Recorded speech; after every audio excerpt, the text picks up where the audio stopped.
Possibly one of the most challenging things on violin to figure out is a bow hold.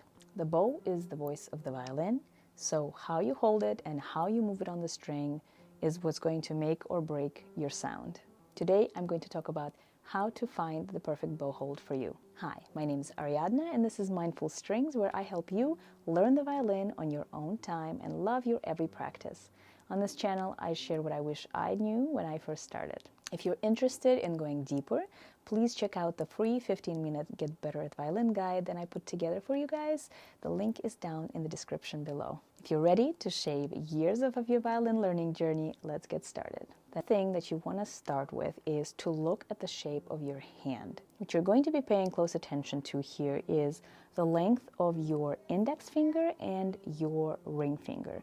Some people have a longer ring finger than their index. Some people have them the same shape, and more rarely, your index finger might be longer than your ring finger. Once you look at your hand, drop me a line in the comments below letting me know what is your hand shape, because I've discovered, that my index finger is a little bit longer than the ring finger, which apparently is more rare.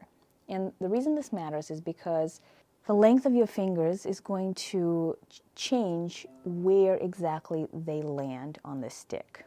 So when you're following someone's instruction as to how the fingers should land on the stick, it's not exactly one size fits all. There are minor adjustments that have to be made, but these minor adjustments will actually impact the way you're making your sound quite a bit. So we will start by creating your center point, which is putting the tip of the thumb to this line on your middle finger where the last joint is.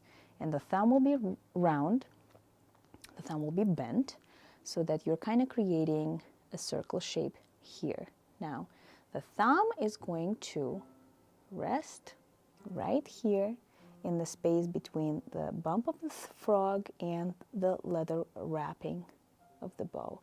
You're going to do it in such a way to keep that thumb bent.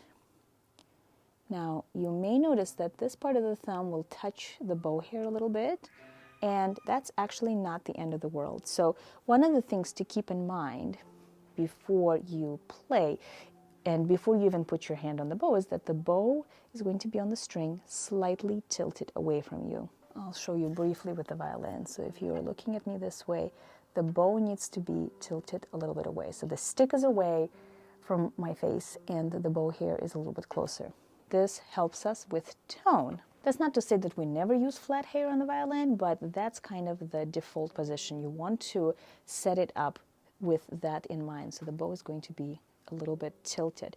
So there is your thumb. And then you're going to kind of drop the rest of the fingers in front and then see where everything is landing naturally. Don't try to force your hand into a shape like lowering your fingers, covering the eye of the frog. Just with the thumb here, drop the fingers so that the pinky is on top. This is going to be the only one where the fingertip is on the stick, and you want to maintain the pinky being round also. So we're looking for this rounded shape in here.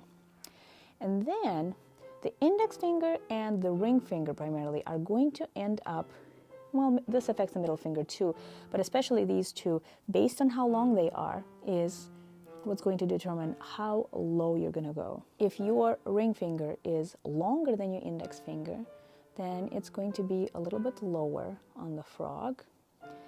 The stick for the bow is going to end up between these two joints. If they are the same, the ring finger will be a little bit higher. And if the index is longer, then you might have to lower it down a little bit more over the stick. I will say that I also believe that getting to a place where you are comfortable with holding the bow and using it optimally on the violin can be helped with some exercises that don't even involve playing. And I'm going to link that video down below. It's 4 exercises for your right hand to prepare yourself for a bow hold. So as you are getting kind of the hang of the idea of what the shape of the hand should be, you can kind of practice it by putting the bow on your finger, just balancing it like this. And the middle of the bow is going to rest on your index finger. And yes, you're not really supposed to touch the horsehair, but this is okay. You're not gripping it all over. And then just practice lifting the bow and putting it back down. Lifting it and putting it back down. And notice where you feel the muscles work in your hand and arm. Because when you lift it, you're going to feel more engagement in the muscle in the side of the hand, especially if you're able to keep the pinky round, which is what we want. And then putting it down gives you a chance to kind of reset.